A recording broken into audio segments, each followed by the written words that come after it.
ট্রেনে করে বারাসাত স্টেশনে নেমে ওখান থেকে আমরা চলে যাব সিলেদার্সের পাশে কৃষ্ণনগর রোডে, যার ওপর যেখানে রয়েছে নবপল্লী অ্যাসোসিয়েশনের গেট। আর এই হচ্ছে সেই গেট। এখান থেকে ভেতরে ঢুকলেই নবপল্লী অ্যাসোসিয়েশন, সাথে নবপল্লী আমরা সবাই ক্লাবও এই রোডেই পড়ে। আর নবপল্লী আমরা সবাই যেতে গেলে এই রোড দিয়েই যেতে হবে।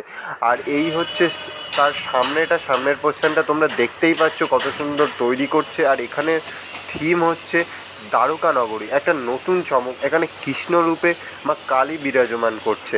আর একটা কথা বলবো, এখানে এখনও কাজ চলছে। আর এই হচ্ছে সাইডের পোর্শনটা, যেখানে দেখতে পাচ্ছ অসংখ্য বাঁশ বাঁধা রয়েছে। আর এই হচ্ছে প্যান্ডেলের সামনের অংশটুকু, যেখানে সব কিছু পার্টগুলো তৈরি করে প্যান্ডেলের সাথে জয়েন করানো হচ্ছে। আর এই সিংহটাকেও হয়তো জয়েন করাবে, তাই রাখা রয়েছে। আর দেখতেই পাচ্ছ আরও অনেক জিনিসপত্র রয়েছে, বাঁশ বাঁধা রয়েছে। এখনও তো 3-4 দিন বাকি, তো এরা দিনরাত এক করে কমপ্লিট ঠিক করেই দেবে। আর এই হচ্ছে ভেতরের সাইডটা, যেখানে দেখতে পাচ্ছ সবুজ আলো দেওয়া ছিল বলে কালারটা ঠিক সবুজ হলুদ লাগছে। আর এখানে ভেতরের কারুকার্যগুলো তোমরা একটু দেখো কত সুন্দর লাগছে।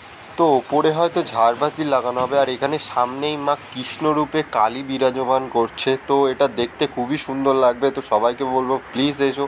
আর ভিতরের কারুকার্যগুলো তো তোমরা দেখতেই পাচ্ছ কত সুন্দর সুন্দর লাগছে। আর মেন ব্যাপার এখনও কমপ্লিট হয়নি বলে চারিদিকে বাঁশ বাঁধা রয়েছে বলে ভালো করে তেমন বোঝা যাচ্ছে না।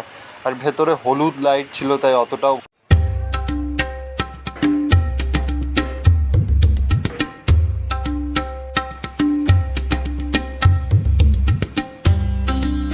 তো প্যান্ডেলের ভেতর থেকে বেরিয়ে আবার আমি বাইরের ভিউটা দেখে নিলাম, সত্যি খুব সুন্দর লাগছে। তো আরও ভালো ভালো ভিডিও দেখার জন্য চ্যানেলটিকে সাবস্ক্রাইব করবেন।